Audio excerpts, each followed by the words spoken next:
What's going on, everyone? Welcome to Cartoon Season. I'm Tyler. You know what? Didn't say my name was Tyler last episode.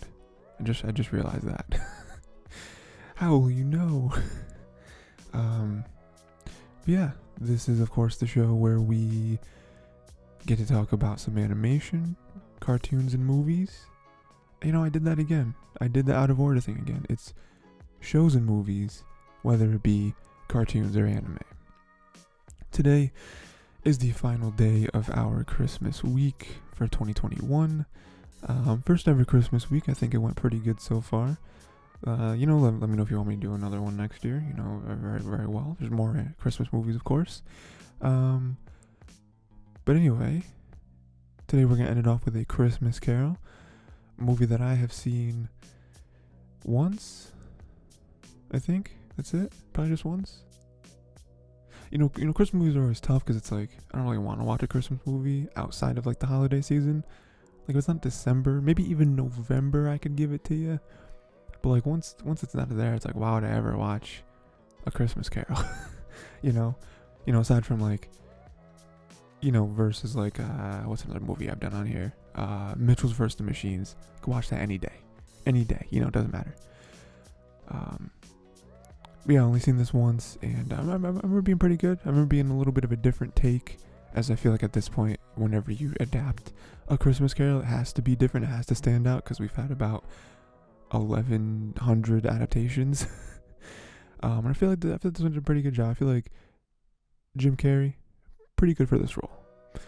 Yeah, I think with this episode, I just kind of want to touch on the three different ghosts, past, present, and future. Although they don't call it future, they call it yet to come, the ghost of Christmas yet to come, which is an interesting choice. I don't know if that's actually pulled from the source material or if they just wanted to be different. But yeah, I just kind of want to talk about each of the ghosts and kind of how each one affected Scrooge. But yeah, and before I get into it, make sure to go to the Tiger T YouTube channel or anywhere you can get audio podcasts. Links for everywhere will be down below. And a good way, if you don't go on YouTube so you can leave a comment and stuff like that, a good way you can do it is to go to either the Tiger T Twitter or my personal Twitter. Leave some feedback there. Also let me know what other stuff you want to see me do, especially with this being the last Christmas week thing, More fresh things coming at you. Links, of course, for everything is always in the description because I like to be organized. So like I said, we're going to start with Ghost of Christmas Past. All right. So this one is interesting. First of all, the whole like candle thing. I don't know if that's ever been done before. Kind of scary, But he obviously goes back to when Scrooge was a kid. He got shipped off by his father to a boarding school, and that's obviously really tough. He's away from his family. His daddy probably, some part of him probably didn't want to be with him anyway. His dad, I guess, wasn't a very nice person. But then even when he was there, he didn't really have a whole lot of friends, if any.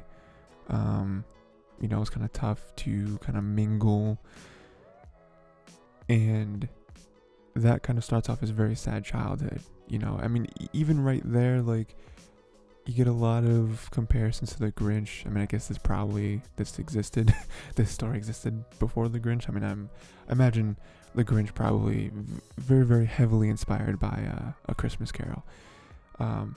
But since we covered the Grinch earlier on Monday, I was already kind of thinking about it, you know what I mean? Because that's similar to the Grinch, where it's like he was an orphan, he didn't really have a lot of friends, so of course he was going to grow a hatred for Christmas. And I feel like that's kind of what happens here, where it's like, any old day, there's lots of reasons to be unhappy. But with Christmas, where you're supposed to be around friends and family and having a good time, like, he doesn't really have that. He does grow into it a little bit when he's older. If you're watching on YouTube, you can see this nice little screenshot I got for you. Him dancing with Belle, right? And they kind of get together, and we have some nice moments between them, and it's like, oh, Scrooge actually, actually had a pretty good life at one point. He actually seemed like a normal human at one point.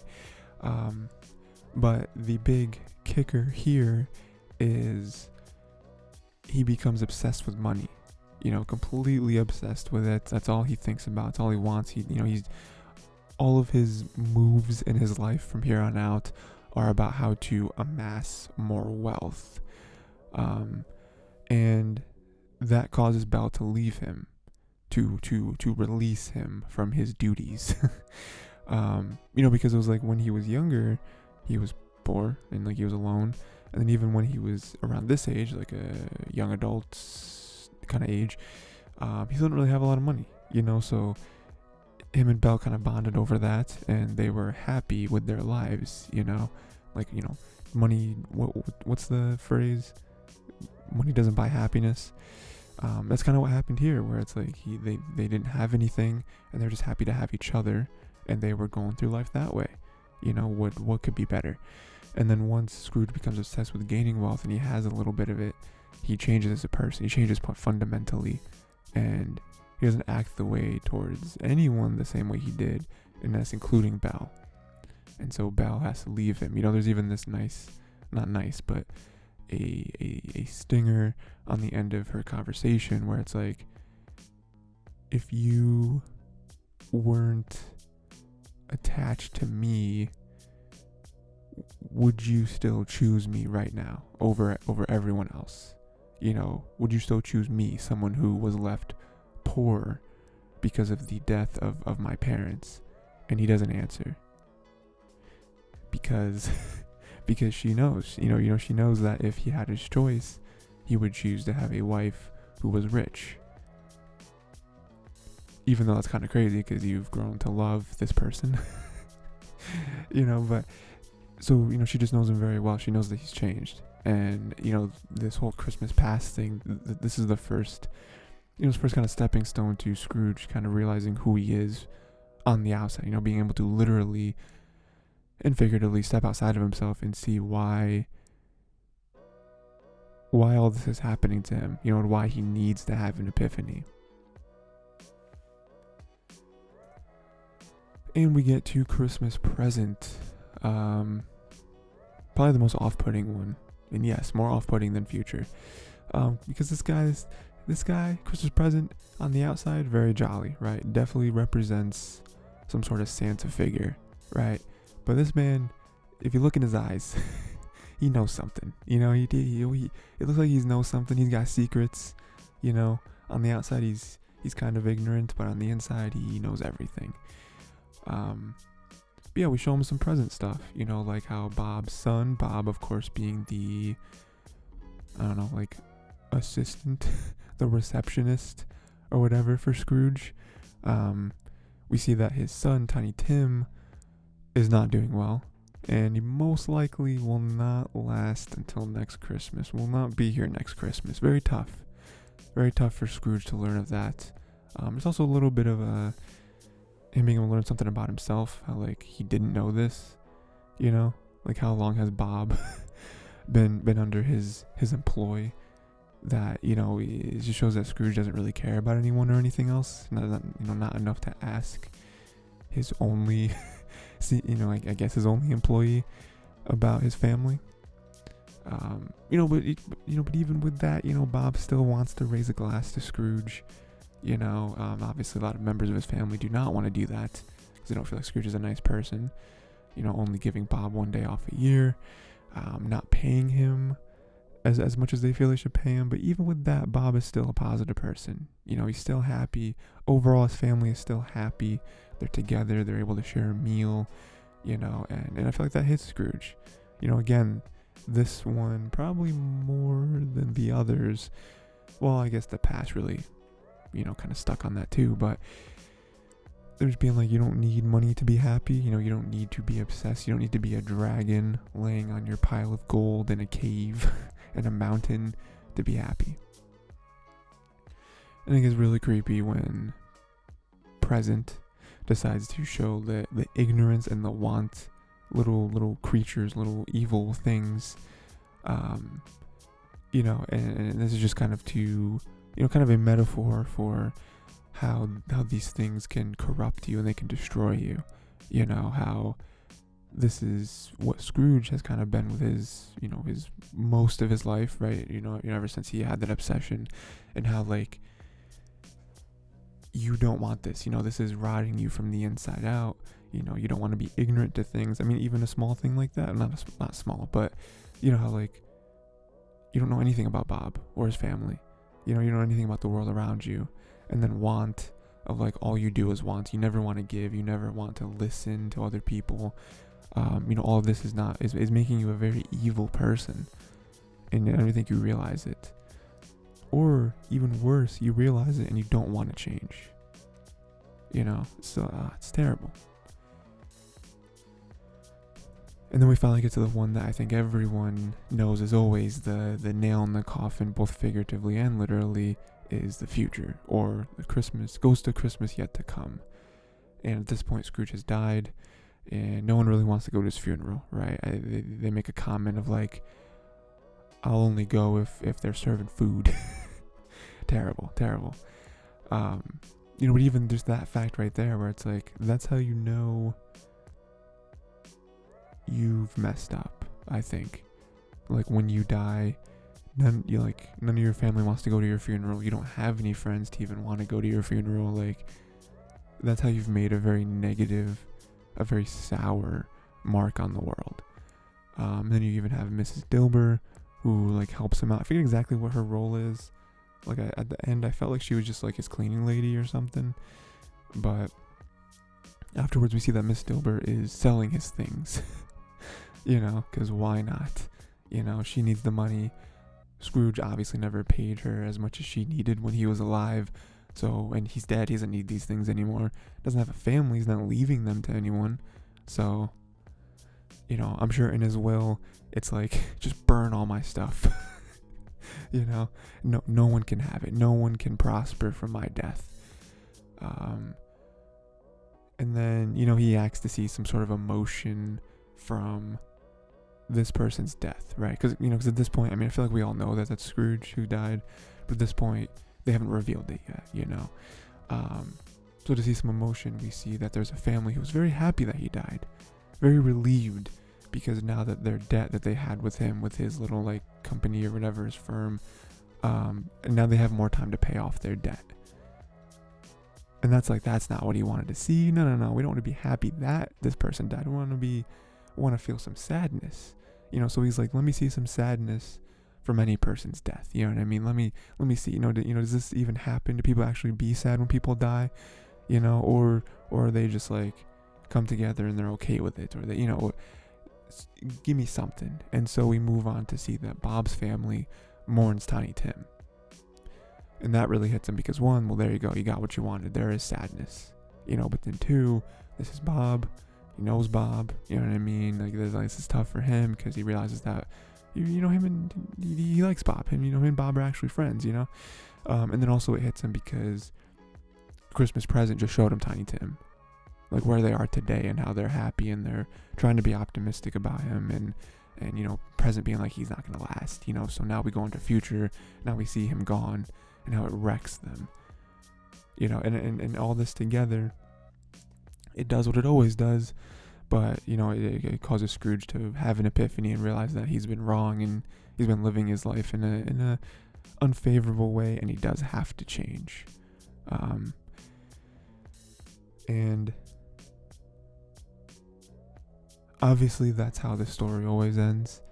You know, but I feel like this one did a really good job of really honing in on everything important, having callbacks to certain things, you know. And I think one of the strengths of this story is always connect everything to Scrooge, you know, make him realize that it's not necessarily that he's not fitting in with the rest of the world and how the rest of the world is supposed to act and think. It's that he is actively going against it. You know, it's not that he was left out. It's that he's choosing to be this particular taste, you know, this particular sour taste in in this community, right? I think they did a really good job of, like, of course, showing him when he was a kid, and then showing him kind of pushing people away, and then him actually seeing the effects of people being pushed away, and like some people still having a big heart and like wanting him to come around, but being like, if he doesn't, I know he's not going to, and he kind of sucks anyway. And then see the future of him dead, no one caring, and like everyone trying to profit off of him instead of be sad for him, I think this did a really good job. I think all three ghosts were very cool to see. Past being the candle thing, present being the secretive Santa, and then future obviously always being the dark figure. You're assuming it's like the Grim Reaper type. And also what they actually did and what their purpose was.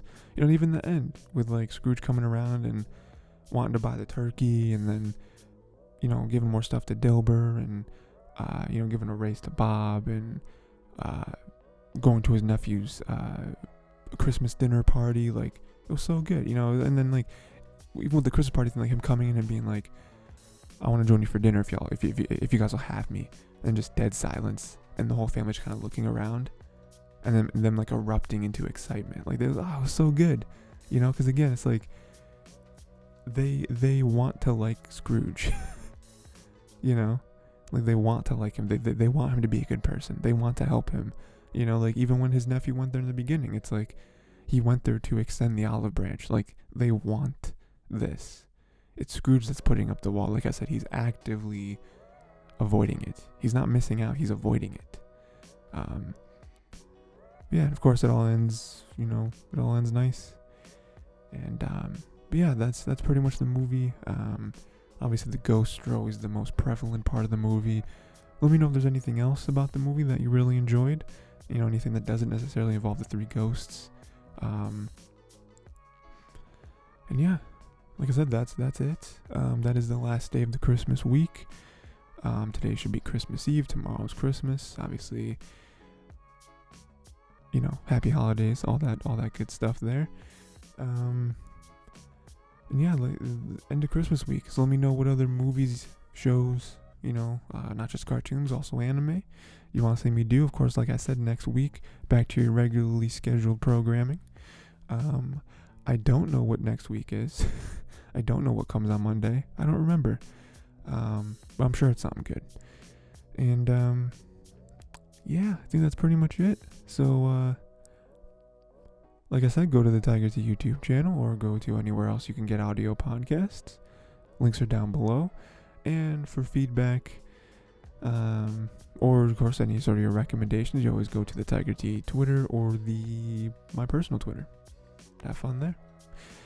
And yeah, that's it. So until next time, you don't have to be nice to everyone. You don't have to be actively nice, actively charitable, but don't go against the grain when it comes to niceness and kindness. You know what I mean? It's not gonna make you happy. It's not gonna make anyone around you happy. It's gonna be negative energy all around.